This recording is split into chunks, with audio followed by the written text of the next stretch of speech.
Hello! Werewolves of Cybertron. Where'd all this fog come from? You sure this isn't Silent Hill? Hey, lady. Pardon me if I'm wrong, but I think at least one of us is lost.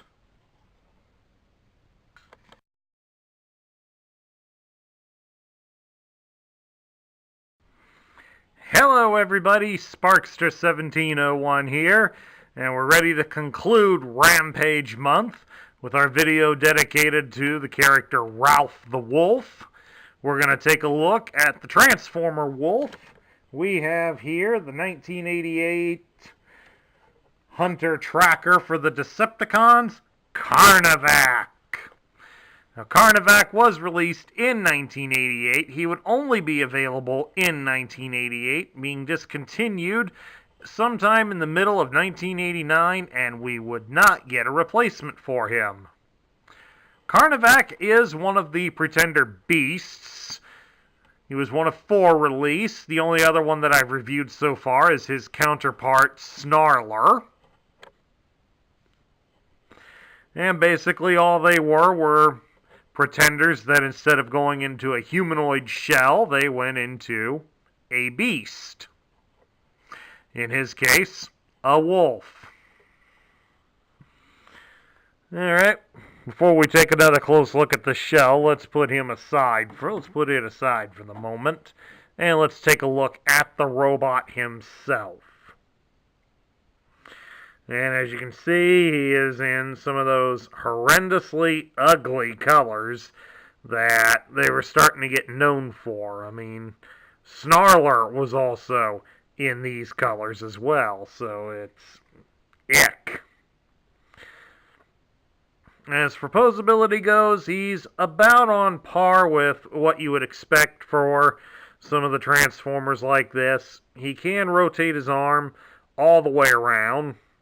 At least the one that doesn't have the gun. Let's try this. Nope. If he's got the gun in his hand, your arm can't rotate all the way, just due to the fact the gun, as you can see, bumps into the legs.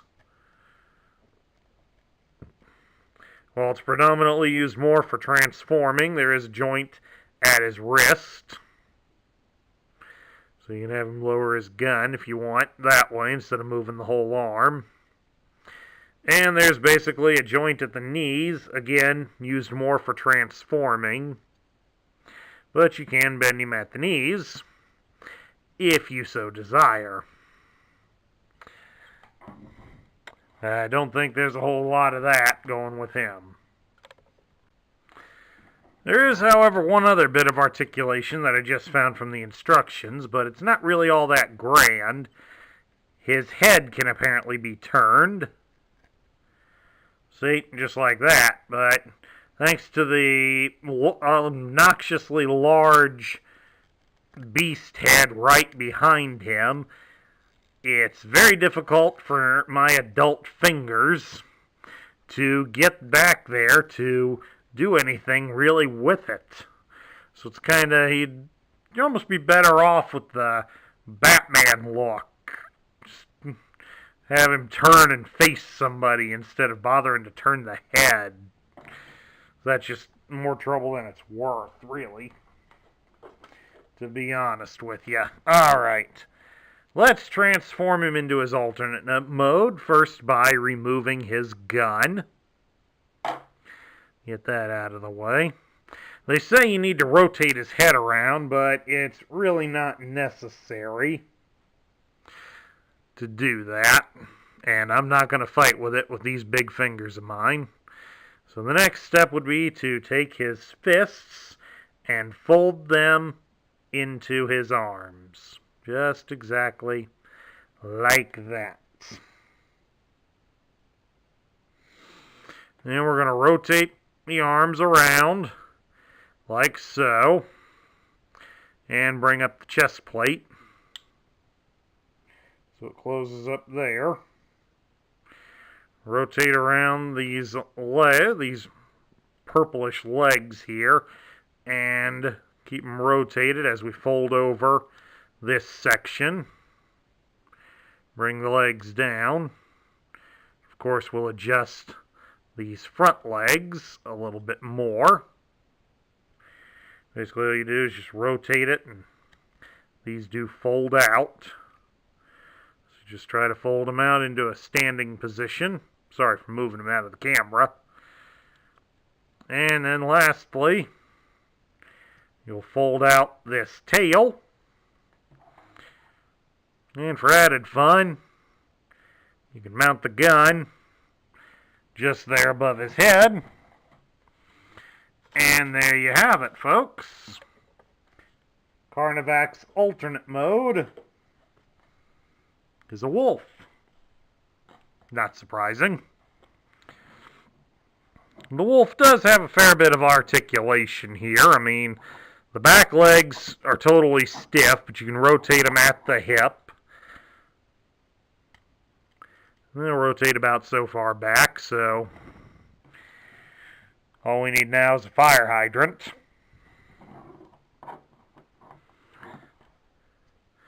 Front legs, they do fold up like so. I guess looking like that, he can give you a high five.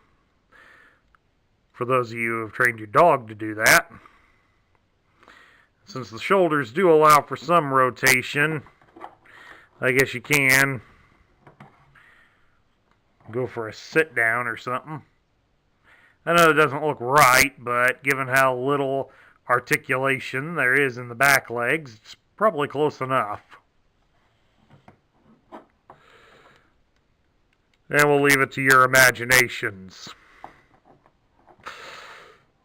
And of course, because of the way the jaw is, it can be open, and unfortunately, because of the way it's designed, it kind of looks more like he's got a weirdly big-sized mouth. Luckily, with the way the gun's mounted here, he does have full 360-degree coverage with the gun, so I guess that's something. I just can't get over, really, just how stupid this mode looks on him. But of course, since he's a pretender, we've got more to look at with it. We got to get him inside the shell. So to do that, we start by removing the gun. Then we're going to take the tail and we fold the tail in. I'm going to rotate the back legs out a bit so they're out of our way. Because the front legs, we've got to fold down and fold over. Try to fold them inside a bit. Try to keep them somewhat straight and level. And then lastly, we go back and fold the back legs up and over alongside the body, curling them up just like that. Just exactly like that.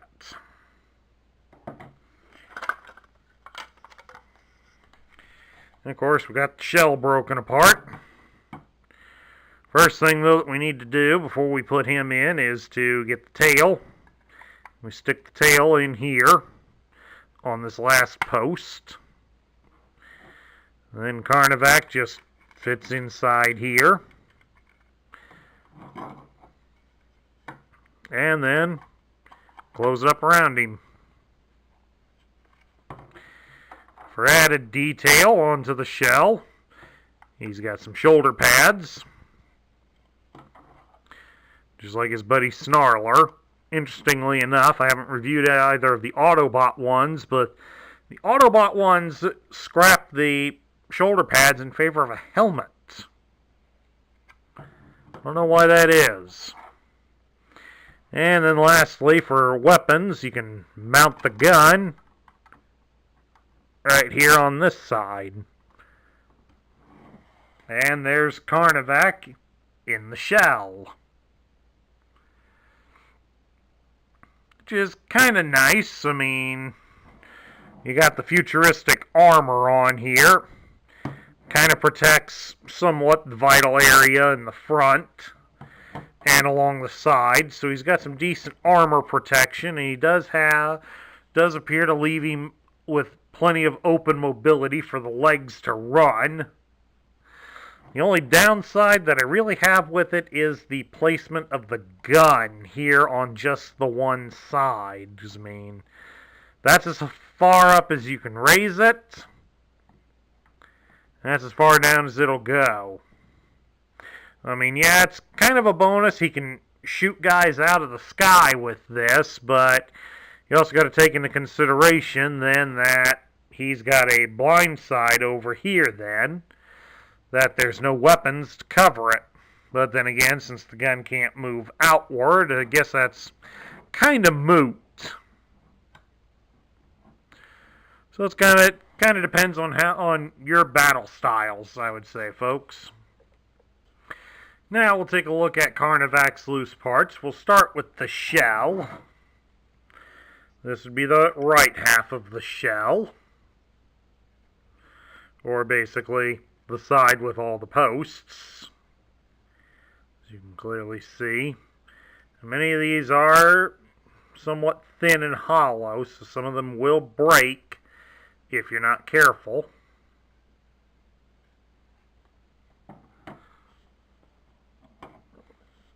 And then we have the left side of the shell with all the holes.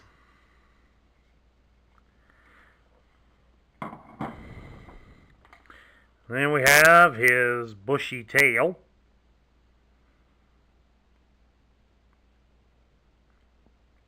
It's a big and very thick piece of plastic, which I just threw on the floor. Narrowly missing my foot. This is a nice solid piece, so this isn't going to break easy, but it will hurt if you land it on your foot or step on it. Then you got these, the two shoulder pads. They just have the one spike protruding. It is rounded off, so it's not going to puncture anything easily. If I can quit dropping them. Thing you want to check for them is here on the back side of it. You can see there's an L on that one. There's an R on this one, so you know which one goes on which shoulder. Because they're specifically keyed, as you can see by this post, to fit in properly in the one spot. So you can't interchange the shoulder pads, so bear that in mind when buying a loose Carnivac. And then lastly, of course, we have his gun. It is referred to as an anti-thermal cannon in the instructions. As you can see, it's pretty hollow, and it's basically got a long barrel to it, and that's about it, folks. We got a really nice hole going through it. It is what it is. That's all the parts for Carnivac. Moving right along now with Carnivac and that hideous collar scheme, we're going to take a look at his instructions. As you can see, for the Pretenders, the first page would be the shell, and then the second page would be the robot. And then we start seeing all the parts. Notice how the tail isn't drawn to have the connection piece. So it just looks weird. I wonder how many kids tried to break that off just by looking at the instructions.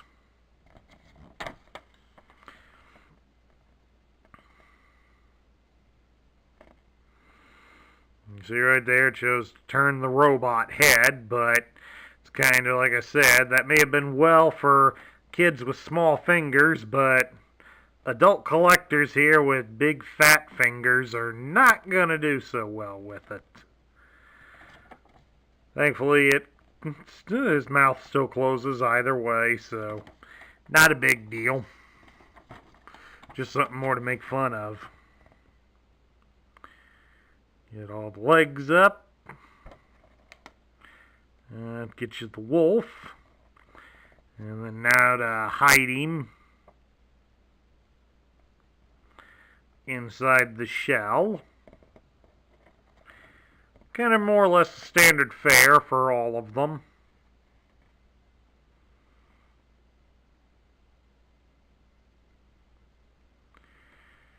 I like it. Right here on this stage, they show you put the tail in. Of course, right here on step 6, what's one of the first things to do? Fit hole and tail over post on rear of beast. You know, it's kind of, that would have been back here, Hasbro.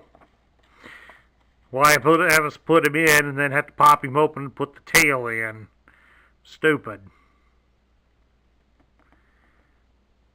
And here we are with the stickers. And of course, down here they give us notice on where the first two go. Probably better than trying to draw the picture.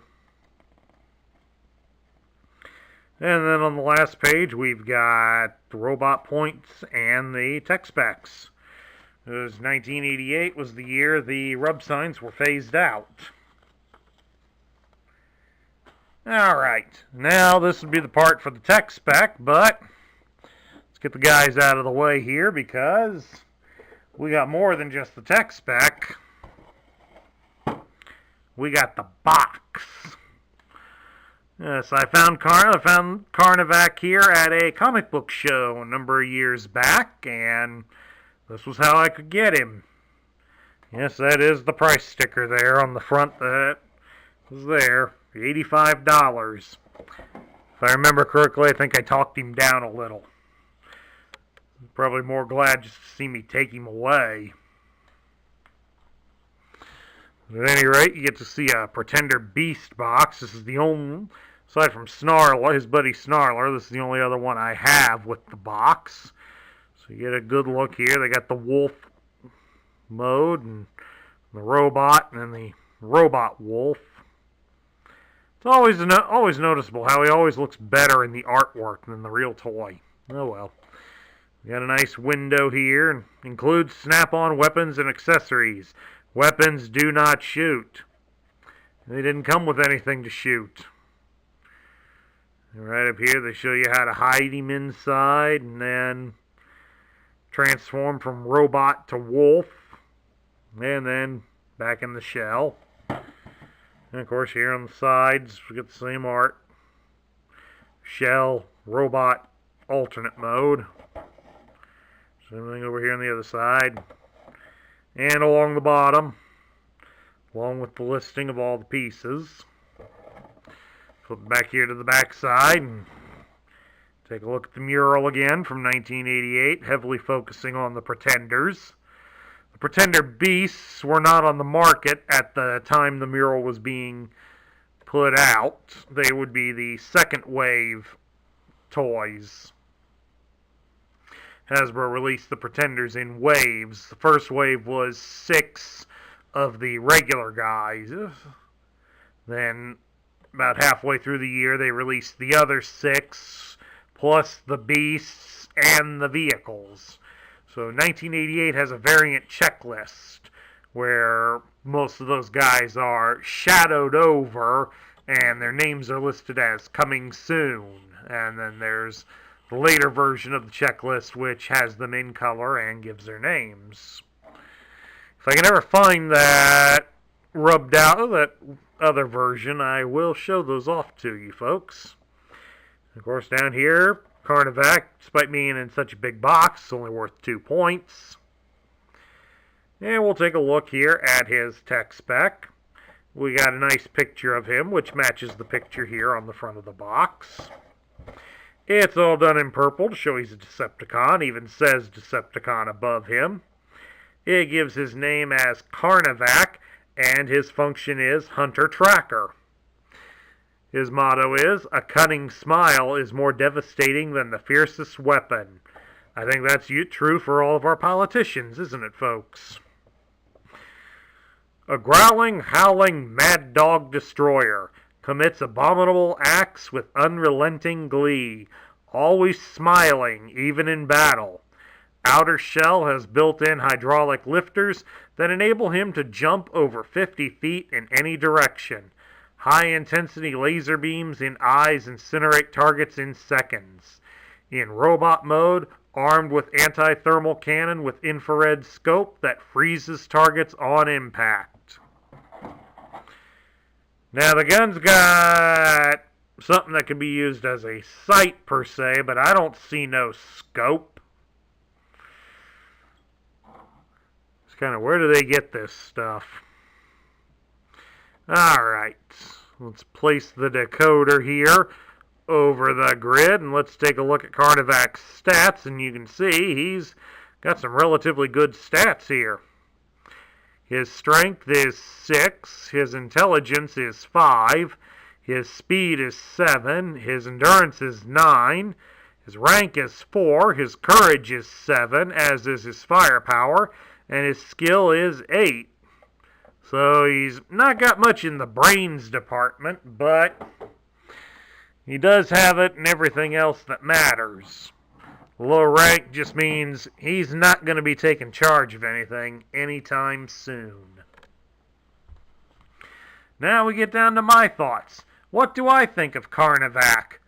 Carnivac, I'm going to go with as about a middle tier character, and just barely at that. Hold on a moment. Darn telemarketers.